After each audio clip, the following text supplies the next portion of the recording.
Mateo capítulo 7. Mateo 7.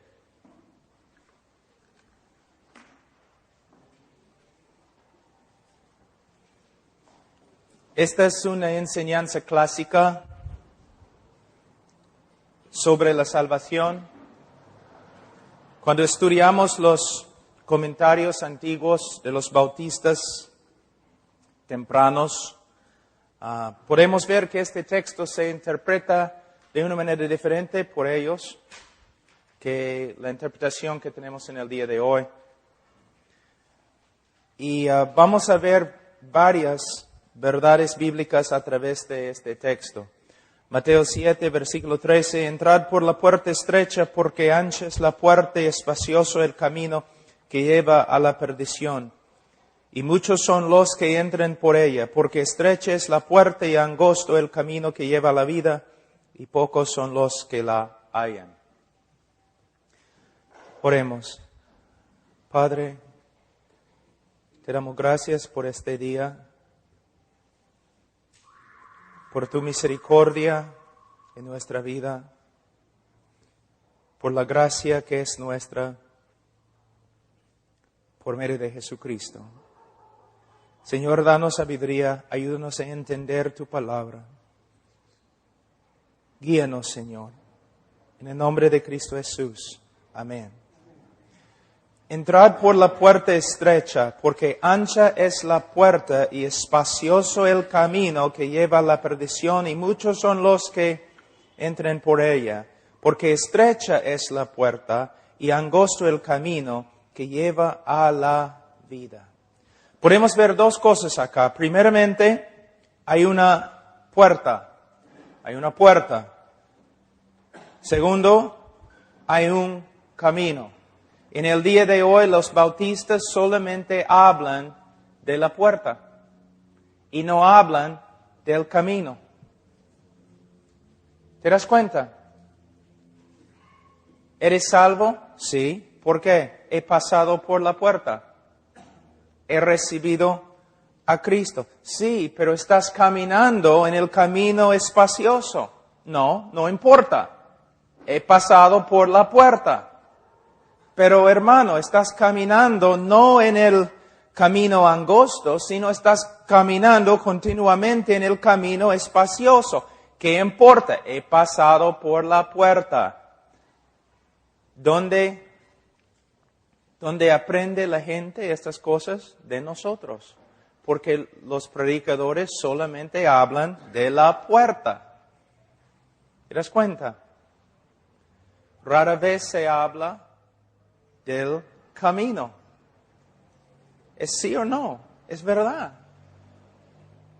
Una persona cuando habla de su salvación siempre habla del momento de su conversión, pero casi nunca habla de su vida, su estilo de vida, cómo vive en el día de hoy. Tiene seguridad, ¿por qué? Él cree que ha pasado por la puerta, pero nunca piensa en su manera de vivir. Toda su confianza está puesta en un momento, en el pasado, una decisión que hizo. ¿Por qué cree así? Porque es nuestra manera de predicar en el día de hoy. Pero los bautistas de antes predicaron de otra forma. Ellos predicaron así. ¿Cómo se puede ser salvo? Por medio de pasar por la puerta estrecha, por medio de recibir a Cristo, por medio de la fe. ¿Cómo sabemos que de verdad hemos pasado por la puerta estrecha? Porque en este momento estamos caminando en el camino angosto. ¿Te das cuenta la diferencia? Hay una gran diferencia. La evidencia de que una persona ha pasado por la puerta estrecha es que ahora está caminando en el camino angosto. Pero mayormente nuestros convertidos, conversos, ellos dicen que han pasado por la puerta estrecha, pero caminan en el camino espacioso. Lo opuesto de lo que dice la Escritura. Entonces, como un ejemplo, bajo nuestras prédicas, o escuchando a nuestras prédicas, una persona confiesa a Cristo como su Señor y Salvador. Ahora, empieza a caminar en el camino angosto. El camino angosto es el camino marcado por la voluntad de Dios, como se revela en las Escrituras. Entonces, una persona dice que ha recibido a Cristo. Comienza a caminar, pero nunca camina según la voluntad de Dios. Ha hecho su decisión, pero sigue igual en el mundo. Pero mayormente decimos a él, oye, eres cristiano, tienes que portarte como cristiano. ¿Qué te pasa? Yo estaba allí cuando hiciste tu decisión. No es bíblico. Es mejor decir, tú dices que has recibido a Cristo, pero sigues caminando en el mundo, en el camino espacioso. El hecho que estás caminando en el camino espacioso significa que nunca has pasado por la puerta estrecha. No eres creyente.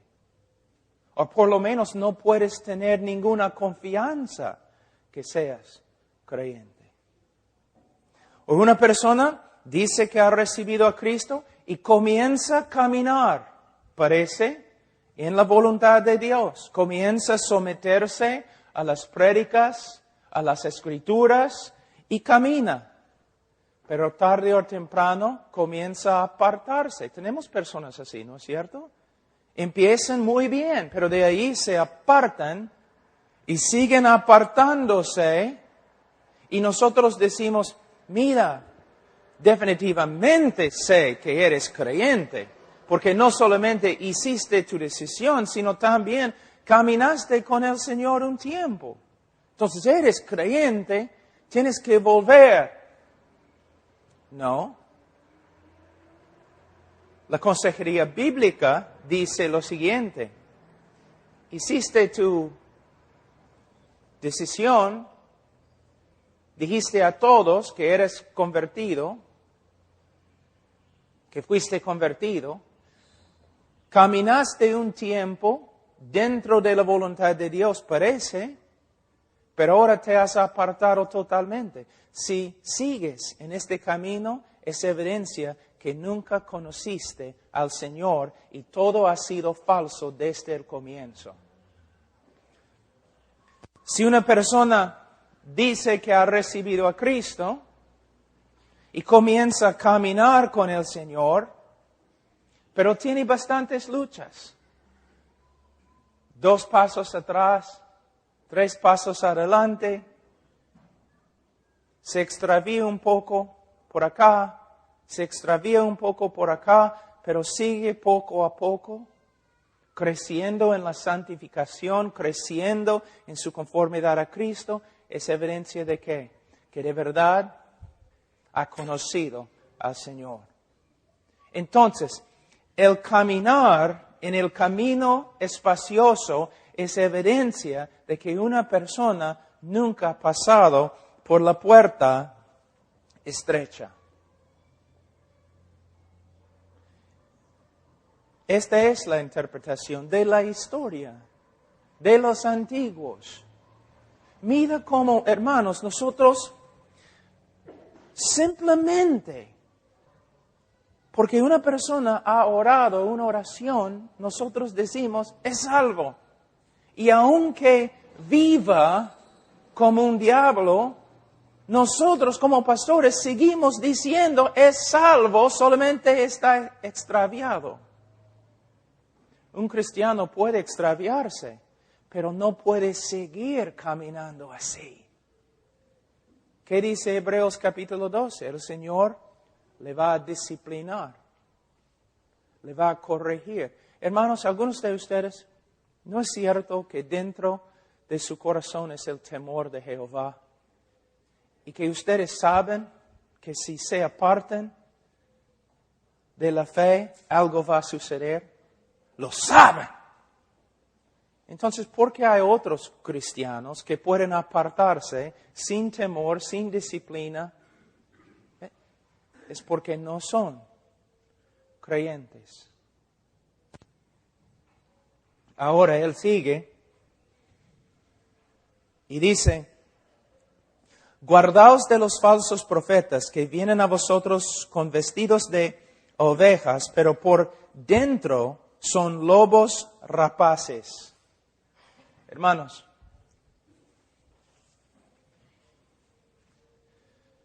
los falsos creyentes que causan problemas en la iglesia, ¿cómo entran en la iglesia? ¿Entran como lobos? No, nunca. Entran así. Voy a mostrarles, si hay un hermano carismático, por favor, no se ofende.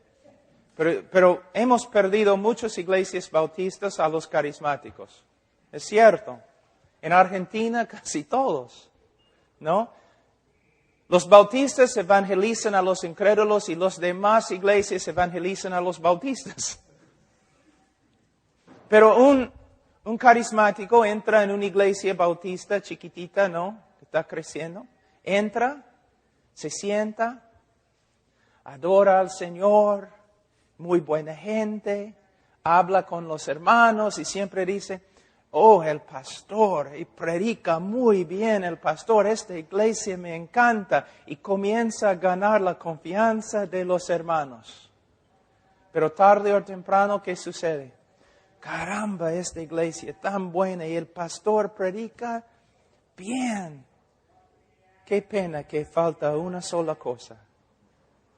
Y de ahí comienzan a... ¿Qué nos falta? Dice los más inmaduros en la iglesia. ¿Qué nos falta? Vamos a tener una reunión de oración en mi casa lunes. Si quieres puedes venir y puedo mostrarte. ¿Ves? No entran como lobos.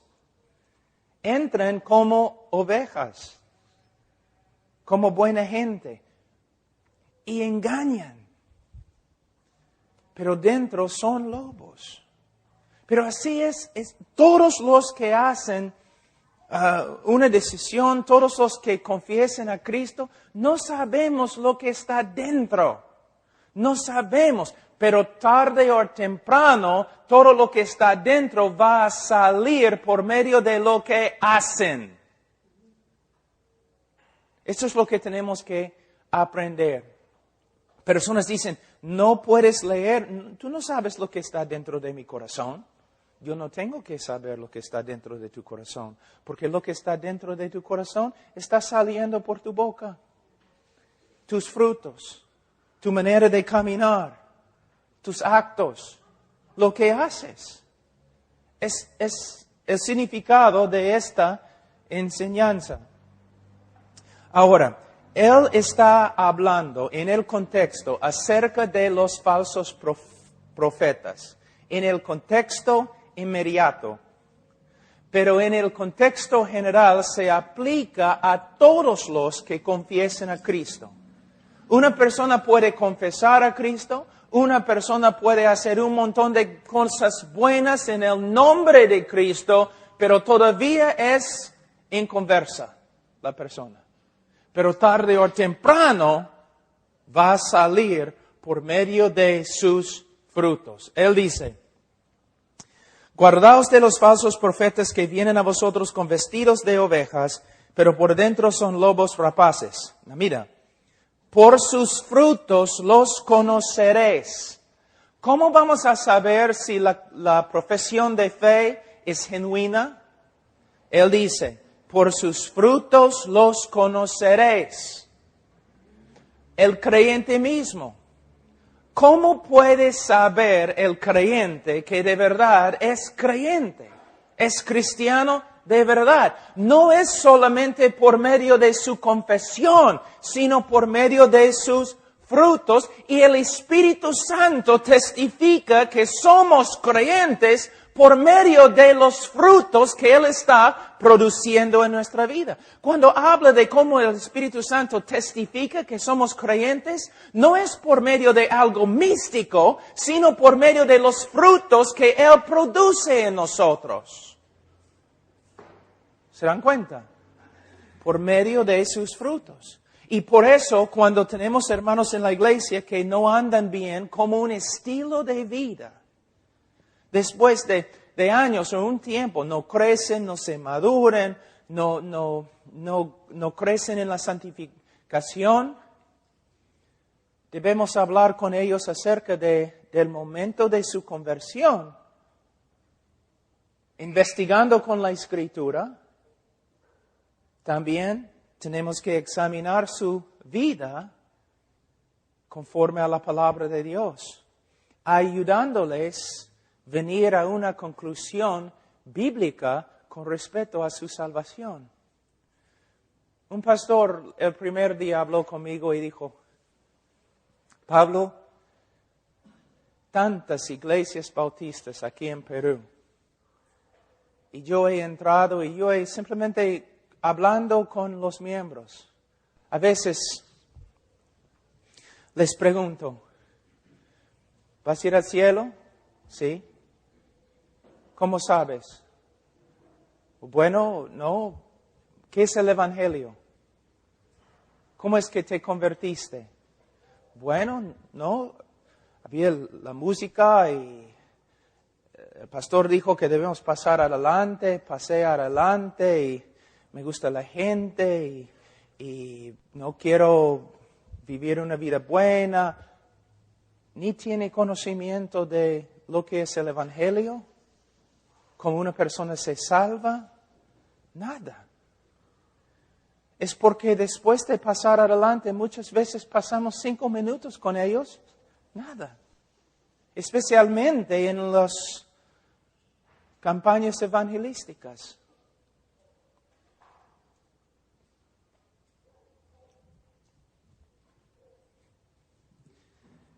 Él dice, por sus frutos los conoceréis. ¿Acaso se recogen uvas de los espinos o higos de los abrojos? Jesús está usando un argumento. Se llama, en inglés es muy difícil traducir, pero un argumento absurdo. Para mostrarles algo. Él dice, por ejemplo, ¿acaso se recogen uvas de los espinos? ¿Es posible? Y todos dicen, no, Jesús, sabemos que eres un carpintero y no trabajas como campesino, pero no, es imposible. Entonces, ¿higos de los abrojos? ¿Se puede? No, Jesús, no es posible. Si una persona te dice tal cosa, esta persona es mentiroso o loco, porque no es posible. Entonces también es imposible ser mi discípulo y no llevar fruto de un discípulo. Es algo que nosotros aparentemente no entendemos, porque nosotros siempre estamos diciendo, es creyente. ¿Cómo sabes? Él hizo su decisión conmigo. ¿Pero tiene fruto? Bueno, salvación es por medio de la fe y hizo su decisión conmigo. ¿Y quién eres tú? ¿El Papa evangélico? ¿Qué importa que hizo una decisión? La evidencia de la salvación no es una decisión o la repetición de una oración, es una nueva vida. Fruto. No dice acá que los conoceréis por su decisión o su hablar, sino por su fruto. Un ejemplo que uso, vamos a decir que llego tarde esta mañana, vestido así, ¿no? Llego tarde y Martín está enojado, dice, Pablo, ¿qué te pasa? Bueno, Martín, disculpa, pero no entiendes. Yo estaba en la vía expresa y el carro, no, la llanta se bajó y tuvimos que cambiar la llanta. Y cuando estábamos cambiando la llanta, el tornillo salió así en medio de la carretera y yo fui a agarrar el tornillo y cuando me levanté así, había un camión 30 toneladas yendo como 120 kilómetros por hora y me atropelló. Entonces, lo siento, hermanos, ya llegué tarde. Él va a decir, hay dos posibilidades, Pablo. Uno, estás loco, que es una posibilidad. O eres mentiroso. Pero Martín, ¿por qué? Hermano, mire, es imposible tener un encuentro con un camión de 30 toneladas y no ser cambiado. Entonces, ¿por qué ustedes dicen que hay una posibilidad de tener un encuentro con Dios y no ser cambiado? ¿Dios es más pequeño que un camión? Sí, Dios lo ha salvado. Vive como el diablo, pero yo estaba allí cuando hizo su decisión.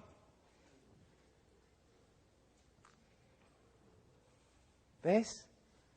Hermanos, tenemos una vista muy baja, una opinión muy baja de la conversión. Hermanos,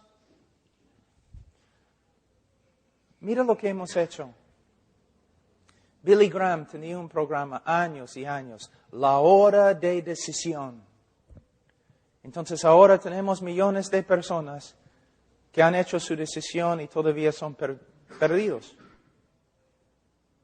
Billy Graham mismo dijo, si solamente 5% de todas las personas que han hecho su decisión en mis campañas, si solamente 5% de ellos son creyentes, voy a estar feliz. Entonces yo diría a Billy Graham, ¿por qué no cambiaste tu manera de predicar entonces? Hermanos, como dije el primer día, uno de los temores más grandes que tengo es que Fidel Castro va a morir. Porque el momento que Fidel Castro muere, los norteamericanos, los evangelistas, van a entrar en Cuba y van a malograr todo. Con su evangelismo superficial y su creencia fácil, que ha hecho más daño que las sectas. De verdad. Hay muchos en Estados Unidos que están muy enojados conmigo. Pero cuando predico en una conferencia, yo les digo, ok, vamos a sacar los libros. Vamos a leer los libros antiguos. Vamos a ver lo que los bautistas de antes, ¿qué dicen? ¿Qué dicen los de la Reforma? ¿Qué dicen todos los cristianos a través de todos los siglos? ¿Y por qué en estos últimos años nosotros hemos cambiado todo? Es porque nosotros en los Estados Unidos hemos interpretado la Biblia a través de nuestra cultura.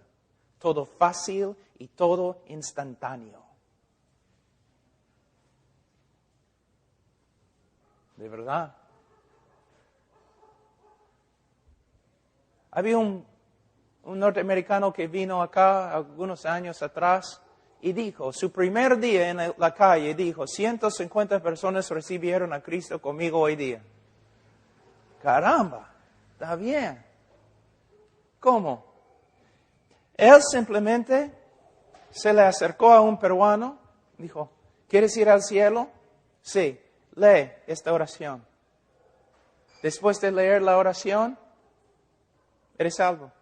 Porque si tú confiesas con tu boca. Pero es lo mismo que se hace básicamente en mucho evangelismo en el día de hoy. Y no está bien. Hermanos, una iglesia puede crecer en 2, 3 años, puede llegar a tener 1,000 personas. Pero no significa que son convertidos. Personas van a las iglesias por un montón de razones. De verdad. ¿Sabe qué? Dios no está impresionado con los números. Dios está impresionado con la fidelidad de sus ministros. El amor que ellos tienen en el corazón para la gente, no para su propia visión.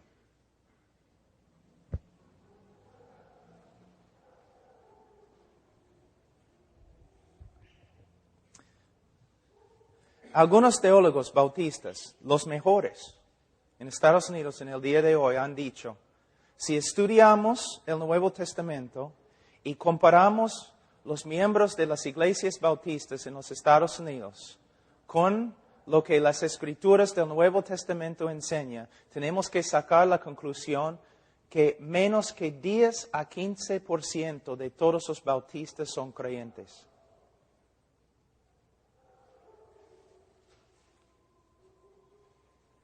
De todas las denominaciones, los bautistas en Estados Unidos tienen más divorcios que todas las demás denominaciones. Hay más bautistas en la cárcel que cualquier otra denominación tiene. ¿Por qué? Nuestra manera de evangelizar. No predicamos santidad, no vivimos santidad y no practicamos disciplina. Porque estamos preocupados más por los números y nuestra teología ha sido influenciada por la psicología secular. Tenemos que volver a las Escrituras. Ahora, vamos a seguir. Versículo 17, así todo buen árbol da buenos frutos, pero el árbol malo da frutos malos. No puede el buen árbol dar malos frutos, ni el árbol malo dar frutos buenos. Hermanos,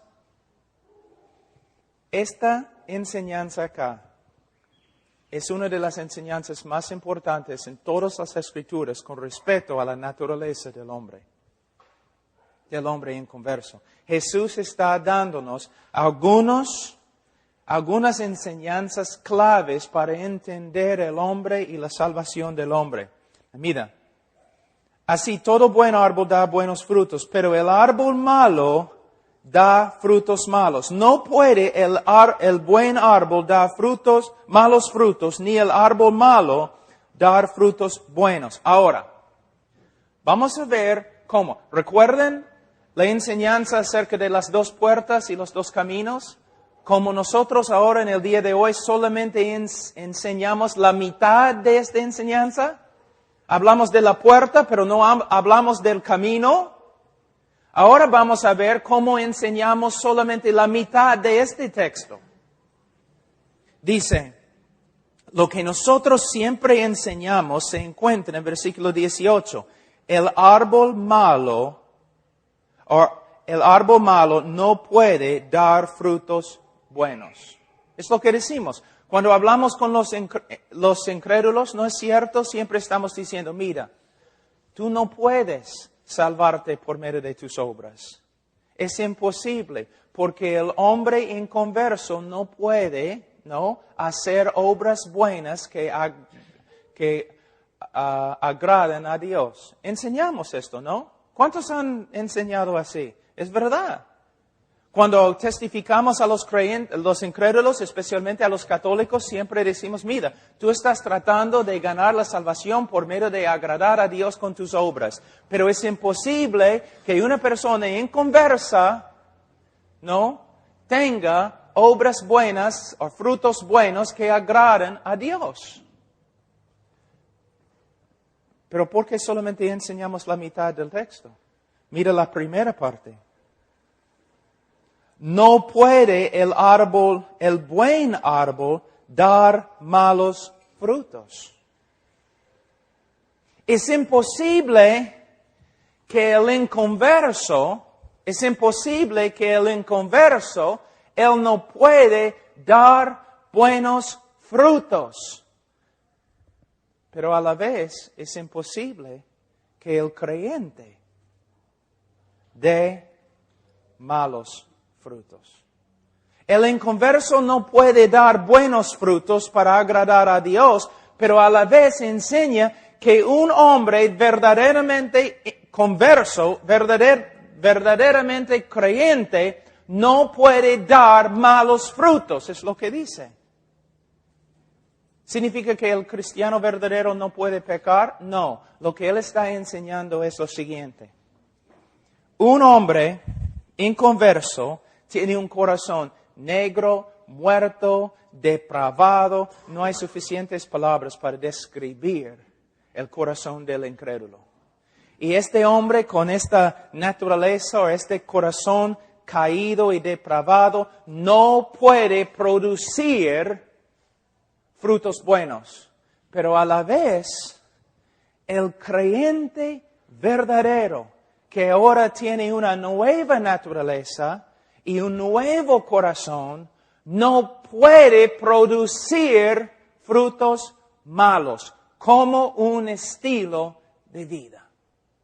No puede, ¿por qué? Es una nueva criatura. Vamos a hablar de nuevo del chancho un ratito. Mira, un plato de comida fina, un plato de basura. El chancho corre no al plato fino, sino a la basura. Come la basura.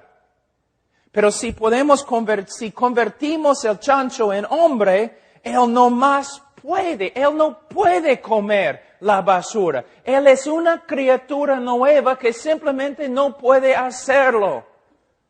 De la misma forma, un hombre inconverso con corazón depravado no puede hacer algo bueno o vivir una vida buena que agrada a Dios. De la misma forma, un creyente con corazón nuevo, regenerado, no puede, es contra su naturaleza. Él no puede.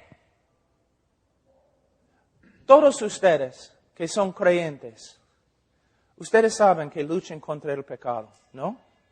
Luchan contra el pecado. Y a veces tienen vergüenza. Todo lo demás. Ya, luchamos contra el pecado porque todavía tenemos un cuerpo de carne que pelea contra nosotros. Pero hay otro sentido en que ahora simplemente no puedes hacer lo que hiciste antes.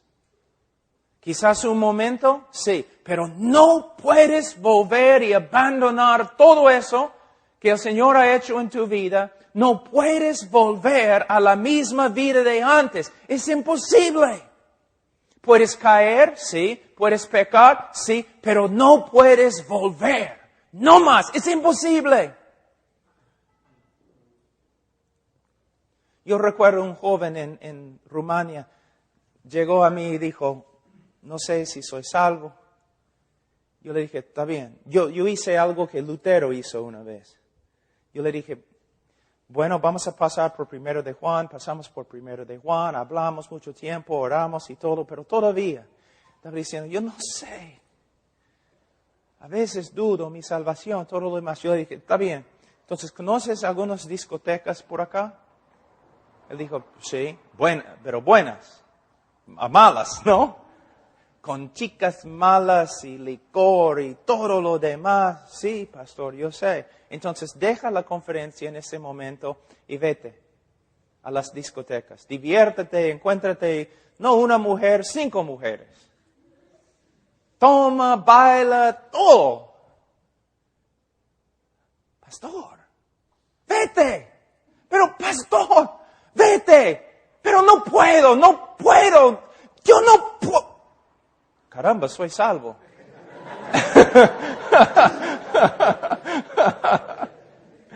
Hermanos, reconoce la obra poderosa que el Señor ha hecho en su vida. Ustedes saben que luchan contra el pecado, pero de otra forma, ojalá puedan reconocer, yo no puedo. ¿Por qué no puedes? Porque no eres árbol malo, no más. Eres árbol bueno. Yo voy a mostrarte cómo la naturaleza de un cristiano cambia. ¿Ok? Un incrédulo. tengo mi maleta, libros, está lloviendo fuera, voy a llegar a mi trabajo tarde, no he comido desayuno, estoy saliendo por la puerta enojado ya, y mi esposa dice, Pablo, ¿puedes llevar la basura también fuera? ¿Qué te pasa, mujer? ¿No entiendes que ya voy a llegar a mi trabajo tarde y ya está lloviendo y siempre cuando estoy saliendo de la puerta tú me dices estas cosas? Subes al carro justificado, ¿no? Justificado. De verdad, no tienes ningún problema. Justificado eres. Estás. Sin problemas. No sientes nada. El hombre se convierte 4 semanas después. De verdad se convierte. Comienza a aprender, crecer. Un día, mismo escenario. Tiene su maleta, tiene sus libros, está lloviendo, va a llegar a su trabajo tarde. Sí, los cristianos todavía tienen problemas. Entonces está saliendo y su esposa dice, Pablito, ¿puedes llevar la basura? Y el hombre dice, ¿qué te pasa, mujer? ¿No puedes ver que está lloviendo y tengo mi maleta? Voy a llegar al trabajo tarde. ¿Por qué siempre haces así? Y el momento que lo hace,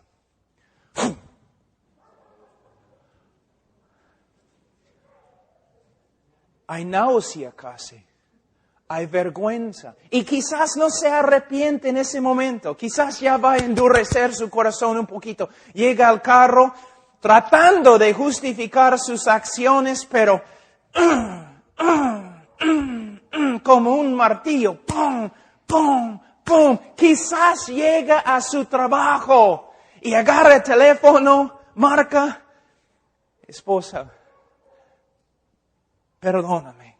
Soy un idiota. Caramba, no entiendo. Tienes razón. Mira, ora por mí porque me siento horrible, casi como náusea. ¿Por qué? Porque es un hombre nuevo.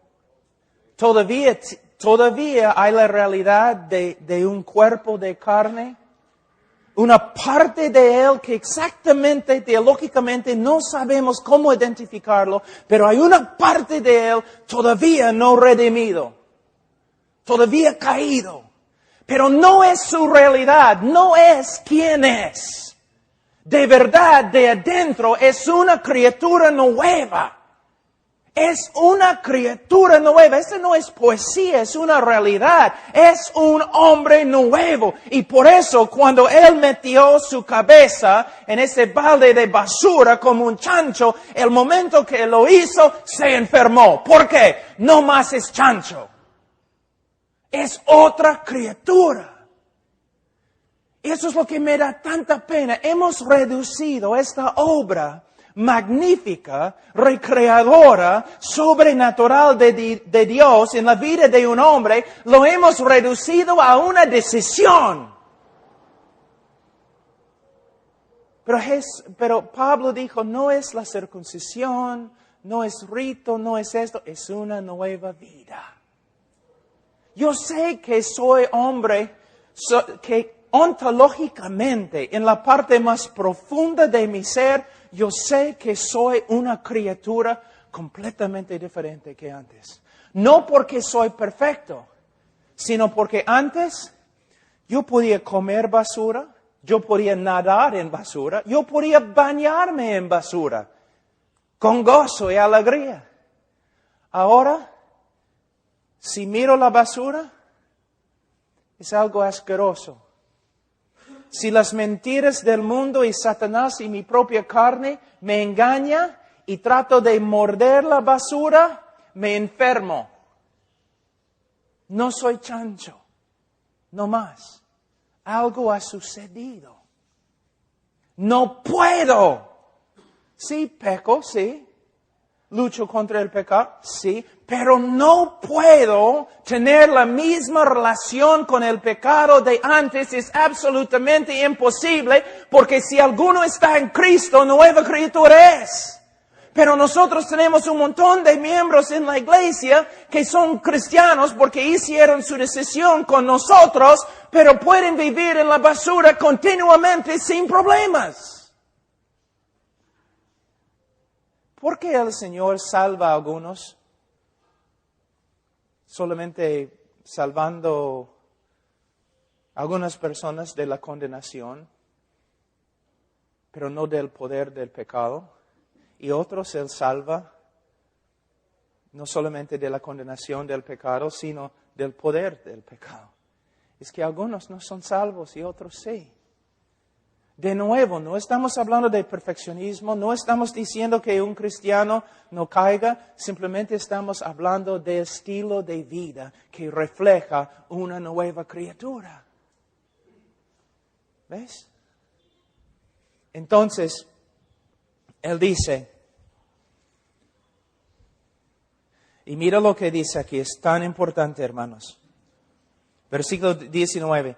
Todo árbol que no da buen fruto es cortado y echado en el fuego. Muchos de nosotros enseñamos lo contrario. ¿Te das cuenta?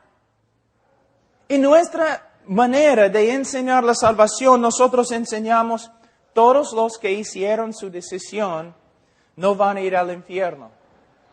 No es lo que dice. Dice, todo árbol que no da buen fruto es cortado y echado en el fuego. Pero tú dices, Pablo, estás hablando de obras. Mira, hay que tener bastante cuidado acá. Salvación es solo por medio de la gracia, nada más. Nada más.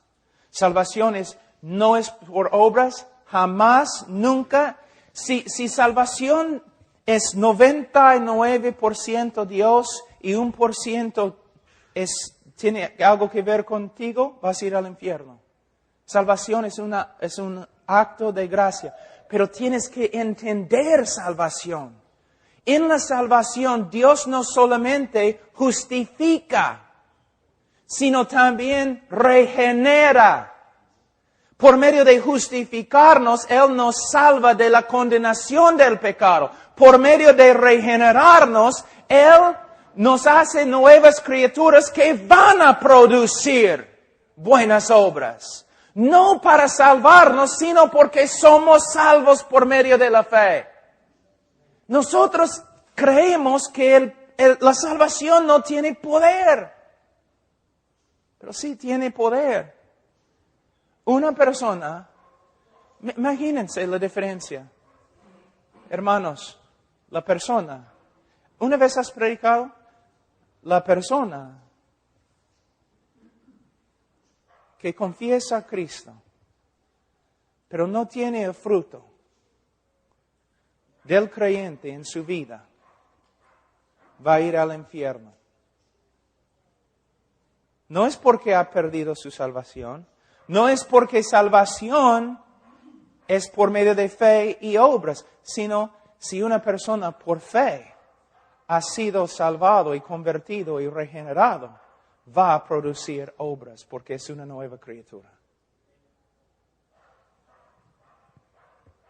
Esta es la enseñanza del Nuevo Testamento y también de los bautistas y de los presbiterianos antes que llegaron a ser liberales, y los congregacionalistas y los metodistas y todos los demás istas.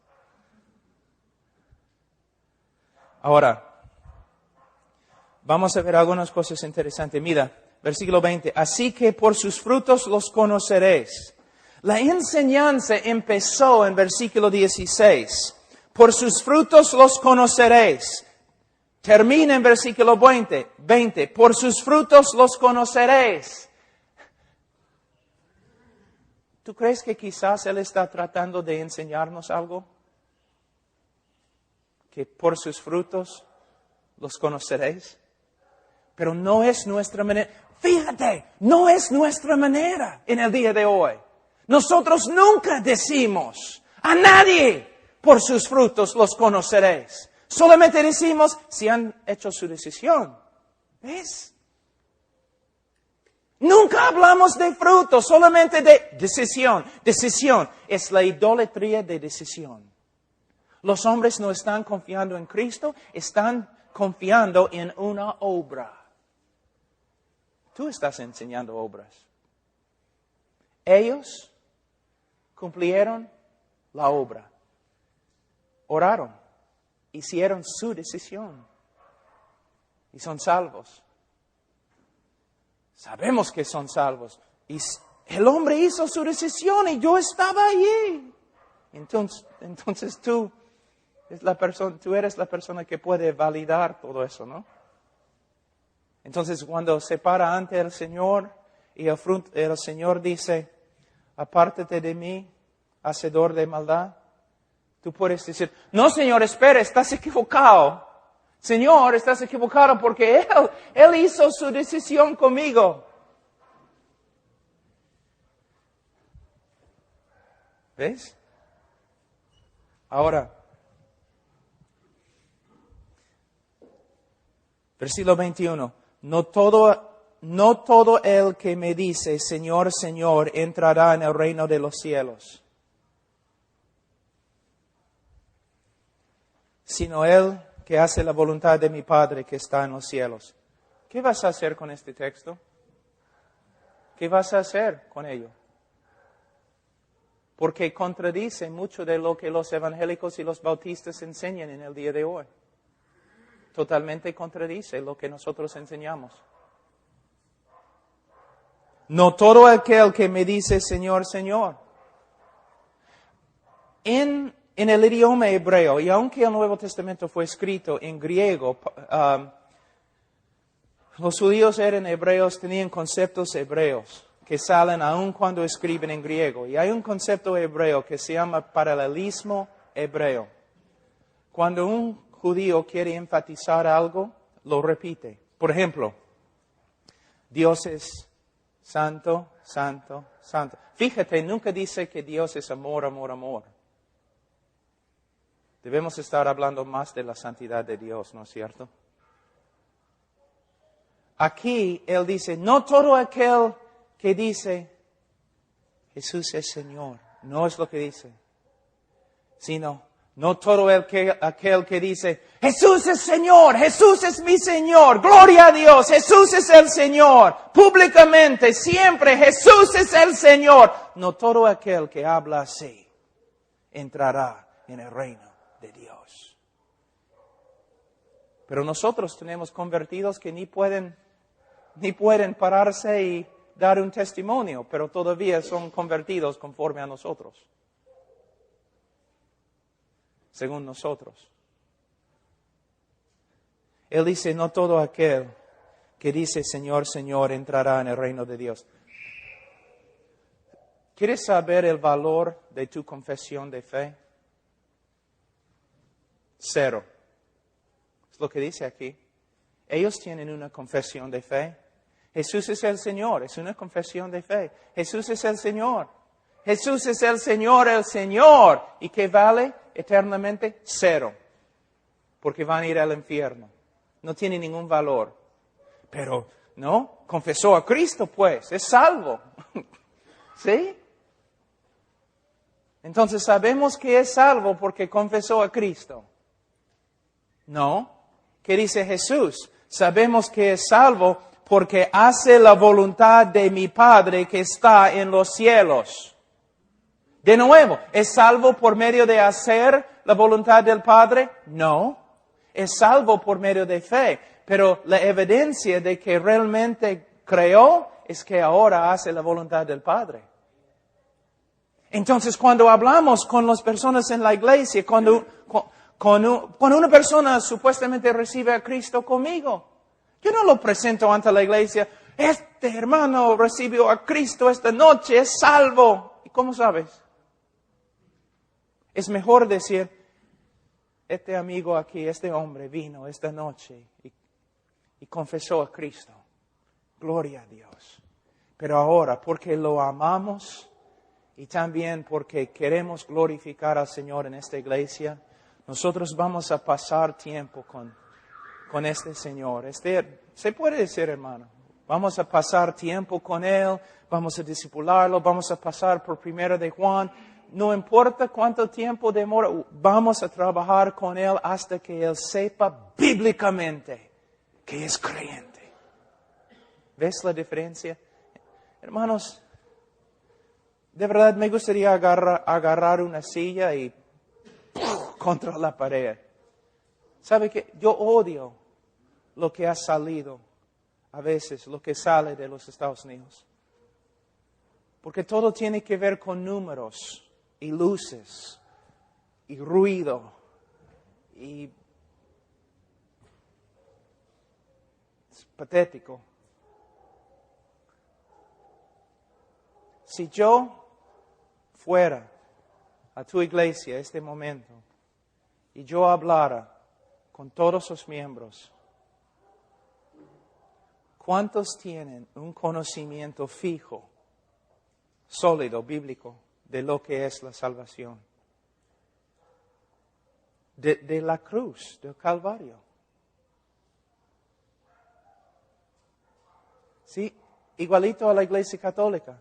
Nosotros pasamos por alto el Evangelio pensando que es una verdad sencilla para los nuevos creyentes y de ahí vamos a lo más profundo.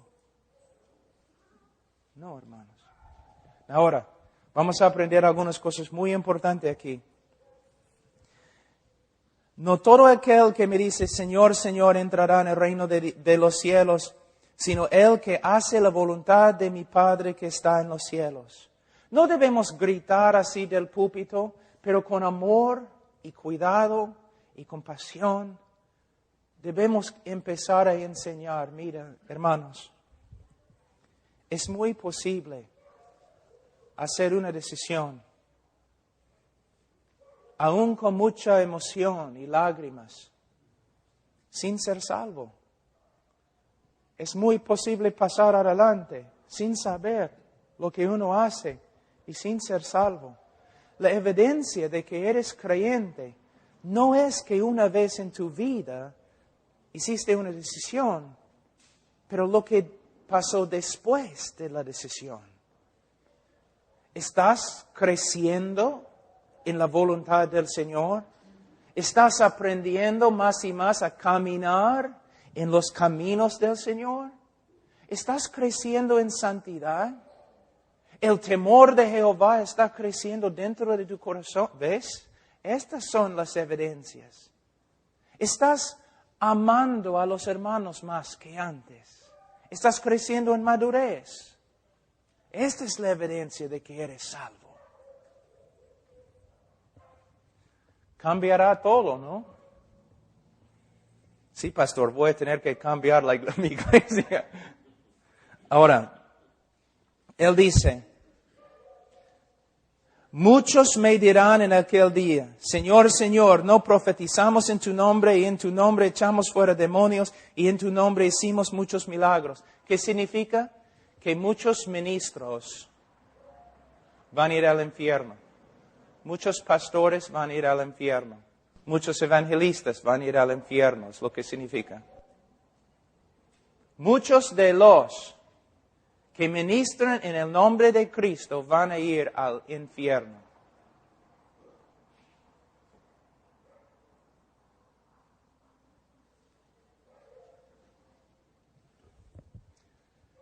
Simplemente tomamos por concedido que todos son salvos. ¿Los sacerdotes católicos se preocupan por su salvación? No. ¿Los católicos se preocupan por su salvación? No. Ya han hecho todo lo que necesitan hacer para ser salvos. ¿Los evangélicos se preocupan por su salvación? Mayormente, no. Hice mi decisión. ¿Los pastores se preocupan por su salvación? No. Pero ¿sabe qué? Después de predicar 24 años, de vez en cuando, paso tiempo orando, escudriñando las Escrituras. Señor, yo te conozco. ¿Me conoces a mí? Examinando mi propia vida. Porque no quiero que después de predicar a otros, al final descubro que ni yo soy de la fe. Hermanos, yo no dudo mi salvación y creo en la seguridad del creyente mucho más probablemente que ustedes. Pero la seguridad del creyente. Hay muchos que tienen grandes campañas. Yo conozco pastores de iglesias grandes y famosas. He predicado en algunas de esas iglesias. Y ¿sabe qué? Después de hablar con algunos de esos pastores, salí de la oficina pensando, ese hombre ni conoce a Cristo. O tiene talento, habla bien, muy inteligente, sabe cómo motivar a la gente, pero no hay nada. Si hablas de nuevas estrategias para hacer que la iglesia crezca, él escucha. Si abres la Biblia a Colosenses y empiezas a hablar de la belleza de Jesucristo, no le importa. Me asusta. R.C. Sproul, several years ago, muchos años atrás, él hizo una conferencia acerca de cómo la iglesia y evangelizar, todo eso de cosas que hacen que la iglesia crezca, ¿no? Muchas personas asistieron, muchos pastores, pero de ahí hizo una conferencia, creo que era él, hizo una conferencia con respecto a la cruz del Calvario. Casi ningún pastor llegó. Los pastores quieren saber las cosas que pueden promover su iglesia, ¿no? Pero ¿cuántos quieren saber de la teología? La verdad.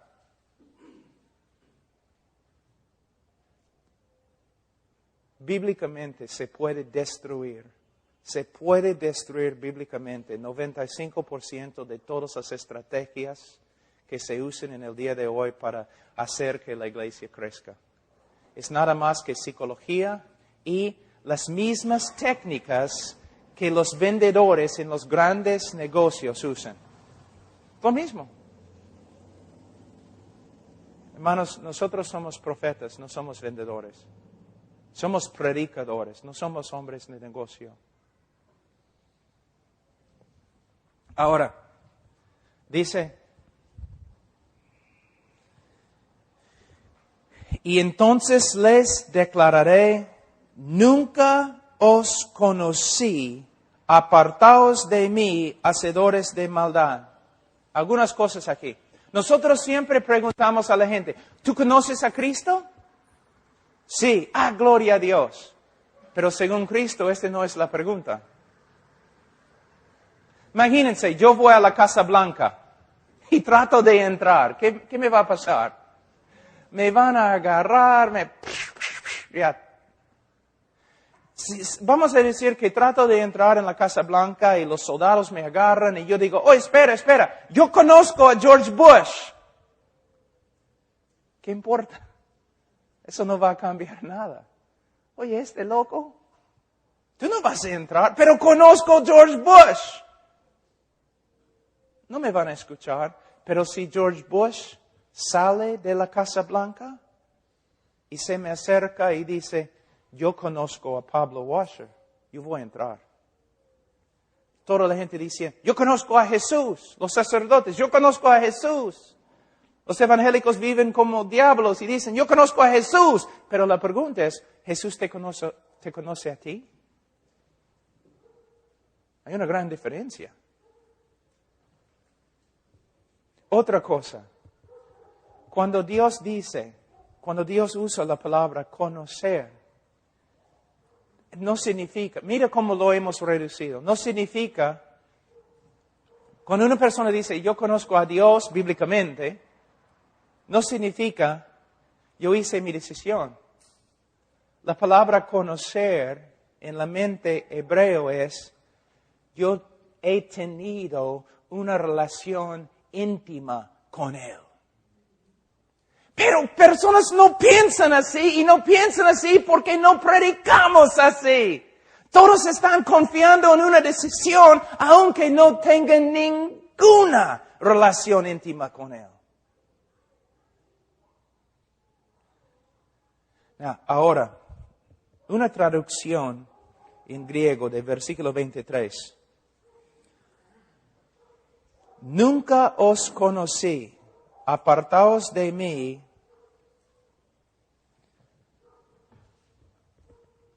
ustedes que vivieron como si yo nunca les había dado una ley.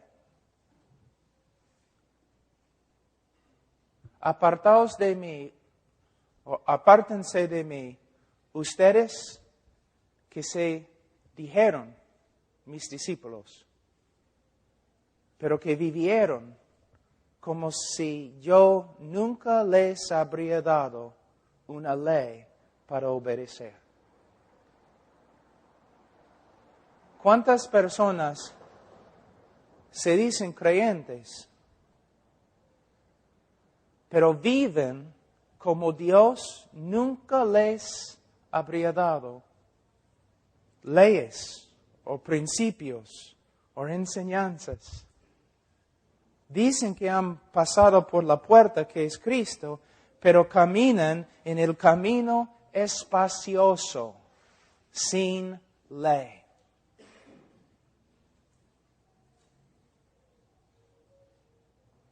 Viven en inmoralidad,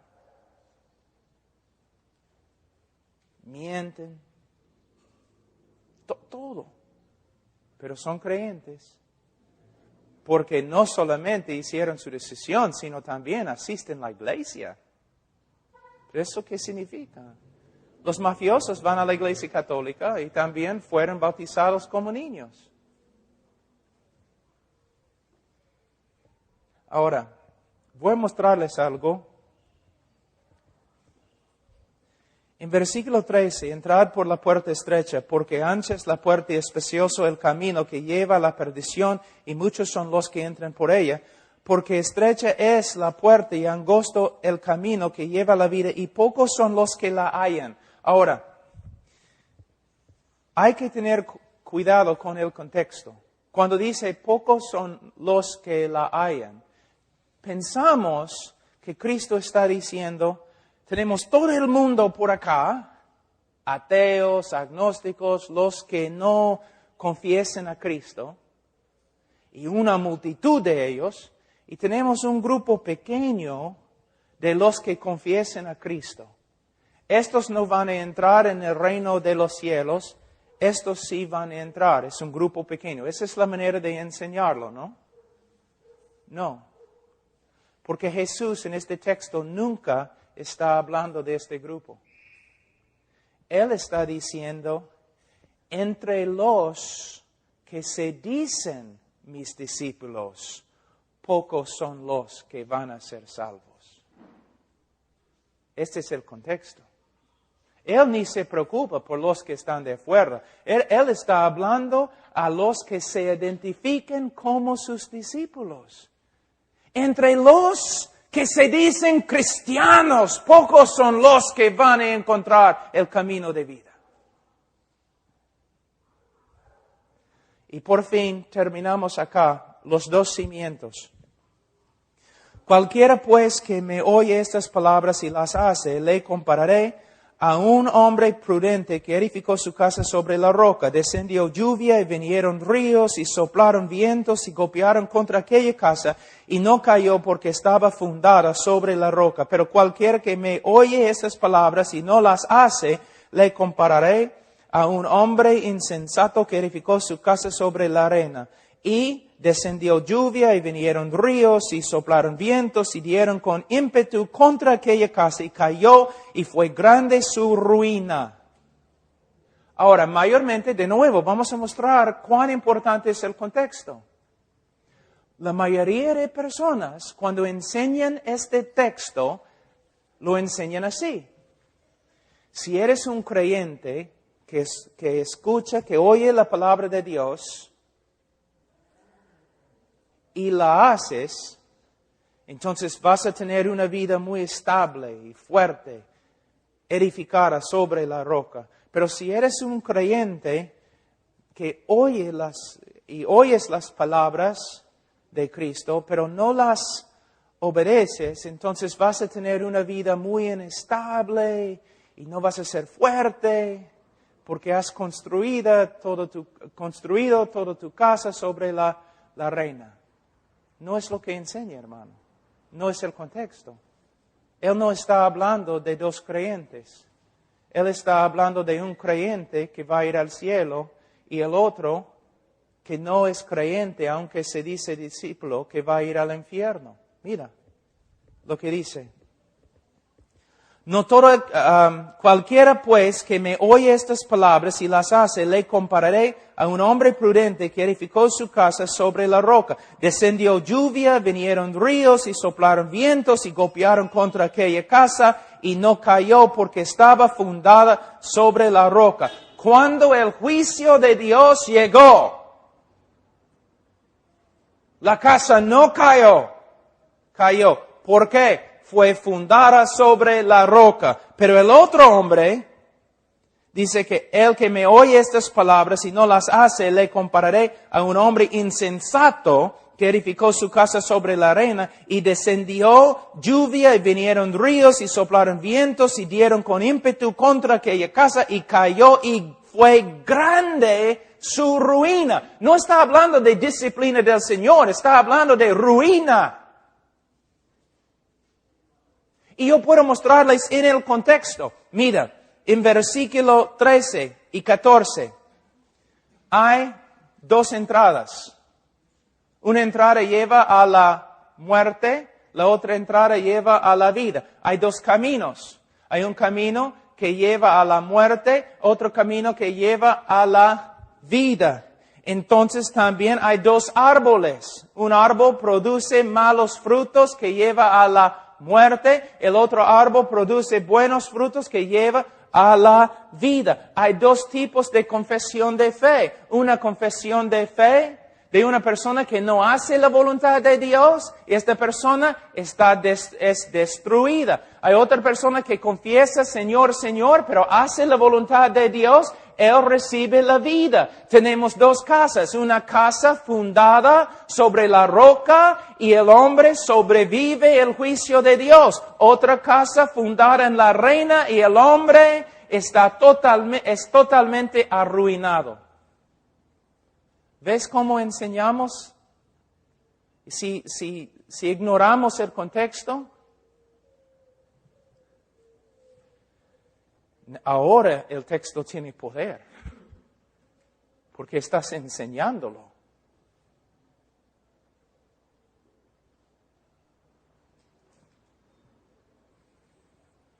Vamos a orar. Padre Santo, gracias por esta mañana y todo lo que has hecho, Señor. Gracias. En el nombre de Cristo. Amén.